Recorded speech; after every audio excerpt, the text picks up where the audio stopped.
It's Wednesday, 2:15 p.m. You're on a global team call. The project lead asks, "What do you all think about moving the deadline up?" Your mind races. You have an idea, actually, a good one. But before you can speak, someone else jumps in. Then another. The conversation moves on. Again. You understood every word. You even nodded at the right moments. But you didn't say what you wanted to say, not because you couldn't, but because you weren't ready. Your thoughts were still forming in your native language. By the time you translated them, the moment was gone. And later, alone at your desk, you whisper to yourself in English, "Next time, I'll speak up." But without a change in your daily rhythm, next time might feel just as out of reach. If that moment felt familiar, welcome.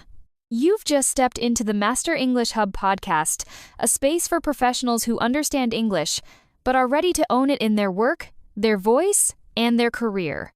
I'm Adam. And I'm Eve. We're not language teachers in the traditional sense. We're more like fluency architects helping you design daily habits that turn passive understanding into confident expression. Because here's what we've learned from thousands of listeners.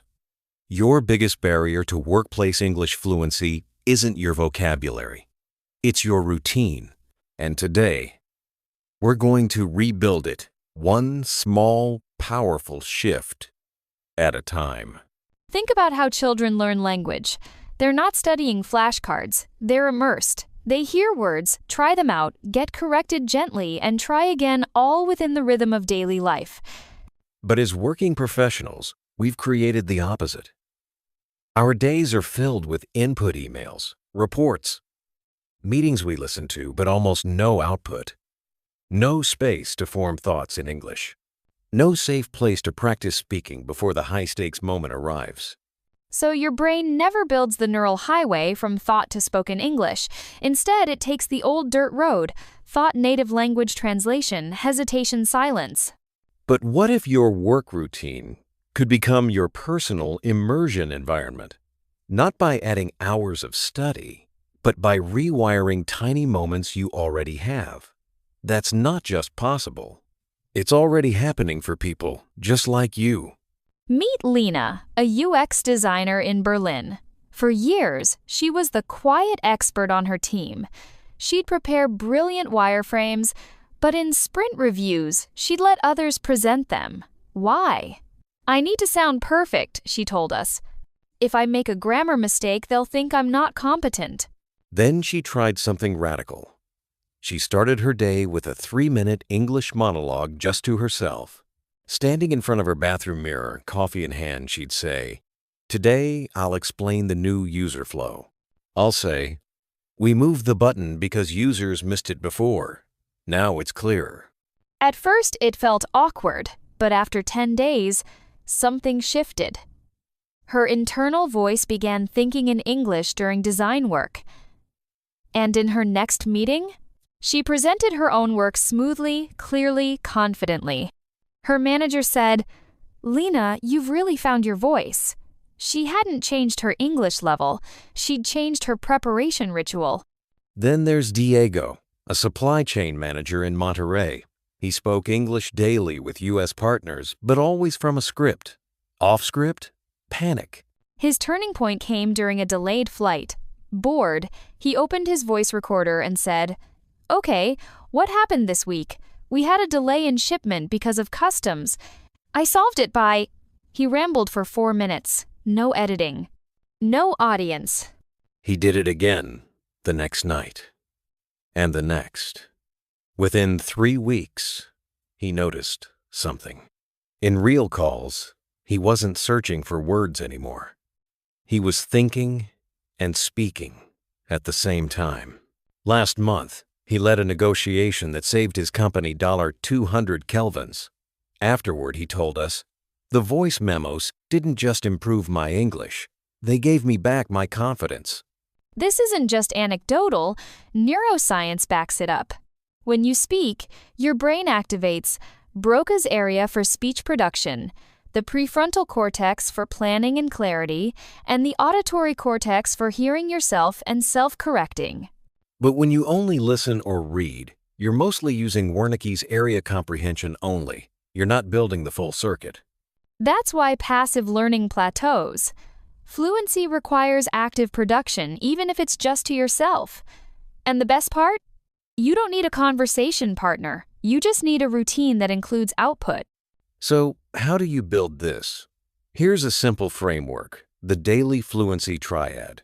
1. Morning launch. Before checking email, ask, what's one thing I want to communicate today? Say it out loud in English. Example, I'll tell my team, let's test the new feature with 5 users first. It's safer. 2. Midday micro practice. After a meeting or call, step away and summarize it aloud. Okay, so we agreed on X. I need to do Y by Friday. Sarah will handle Z. This cements understanding and builds spontaneous speaking. 3. Evening echo.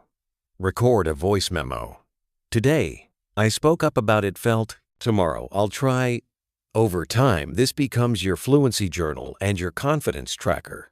Do these for just 5 days, and you'll notice faster word retrieval, less mental translation, and more willingness to speak in real time. Because you've trained your brain to live in English, not just visit it. Here's what no one tells you. Every time you speak English at work, you're not just communicating ideas. You're shaping how others see you and how you see yourself.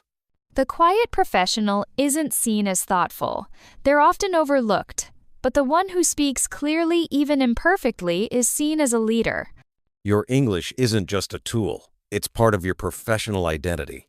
And your routine is the daily rehearsal for that identity.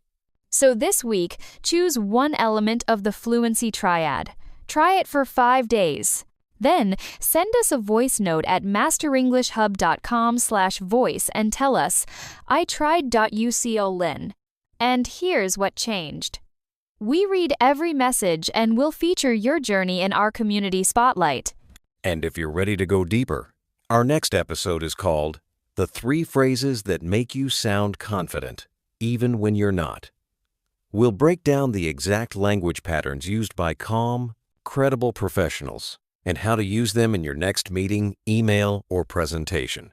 If this episode resonated, please subscribe, leave us a review, and share it with one colleague who's ready to move from silent to seen.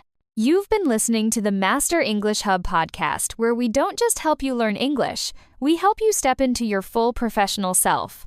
Remember, your voice matters, your ideas matter, and your routine? It's the quiet force that can finally let them both be heard.